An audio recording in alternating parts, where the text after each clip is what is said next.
now joined by Spencer Critchley from Monterey, California. He is a Democratic strategist and the managing partner of Boots Road Group. Spencer, good to have you on the program with us. This was a rare news conference by the U.S. president, but it lasted nearly 2 hours, and he tried to strike a tone of focusing on his accomplishments. What are your thoughts as the president marks his first year in office? What has he been able to achieve?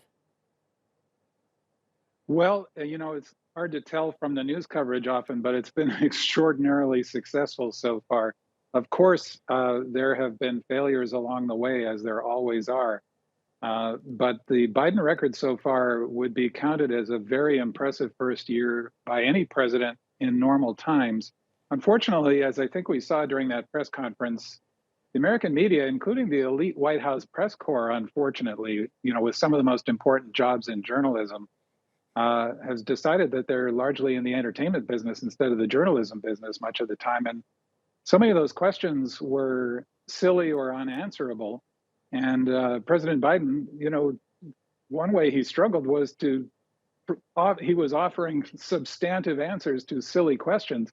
And when you think about the incredible value of a few seconds of the president's time, to waste it asking him on, what his speculation is about political strategy a year from now is just really just a flagrant foul, I would think, against what we would hope would be the standards of journalism.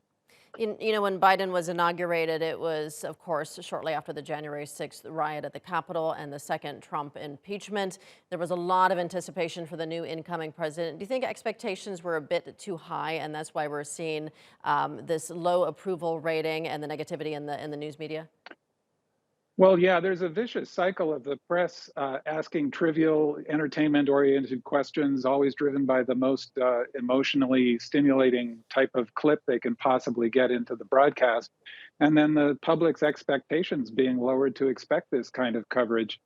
The expectations for presidents generally are frankly ridiculous now, as this has gotten escalated with administration after administration. And of course, the previous president played into this.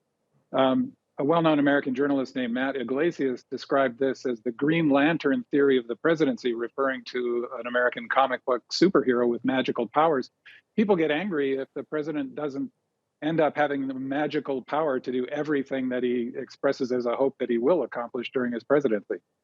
Biden said in his news conference that the best days for the country are still ahead, but he'll have to convince the American people of that as the U.S. is facing a 40-year high inflation. And again, as I mentioned, that historic low approval rating. How can he set the right tone and messaging ahead of the midterm elections later this year? Yeah, well, this is the thing. And Democrats have a problem with arguing with this kind of thing by listing the facts. And I want to avoid falling into that trap. But I do want to mention that, again, the performance of the economy, for example, under Biden has been extraordinary. I mean, he's created a record number of jobs. Unemployment is incredibly low. The stock market is at record highs.